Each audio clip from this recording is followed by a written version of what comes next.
CGST, SGST, IGST काय आहे हे? कन्फ्युजन आहे ना? चला एका मिनिटामध्ये सिंपल टर्म्सने समजून घेऊया. जीएसटीचे 3 प्रकार असतात आणि प्रत्येकाचा वेगळा रोल असतो. सीजीएसटी सेंट्रल गव्हर्नमेंट कलेक्ट करतात आणि हे इंट्रास्टेट सप्लायच्या वेळी लागतो.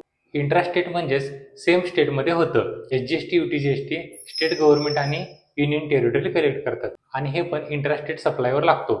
इंट्रास्टेट सप्लायवर सीजीएसटी 9%, एसजीएसटी 9% चार्ज होत असतं. ॲज्युमिंग जीएसटी रेट हा 18% असेल तर. आयजीएसटी हे सेंट्रल गव्हर्नमेंट कलेक्ट करतात आणि हे इंटरस्टेट सप्लाय आणि एक्सपोर्टवर लागतो. इंटरस्टेट सप्लाय म्हणजे जे सप्लाय जे 2 वेगवेगळ्या स्टेटमध्ये होत असतं. इंटरस्टेट सप्लायवर आयजीएसटी चार्ज होत असतो.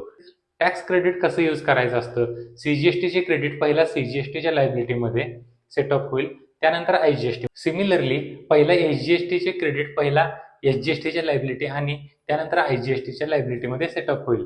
आयजीएसटीच्या केसमध्ये पहिला आयजीएसटीचे क्रेडिट पहिल्या आयजीएसटीच्या लायबिलिटीमध्ये सेटअप होईल, त्यानंतर सीजीएसटी आणि एसजीएसटी दोन्हीमधील कोणत्या पण लायबिलिटीला सेटअप होईल. आता टाइप्स ऑफ जीएसटी समजले का? कमेंट करून नक्की सांगा. धन्यवाद.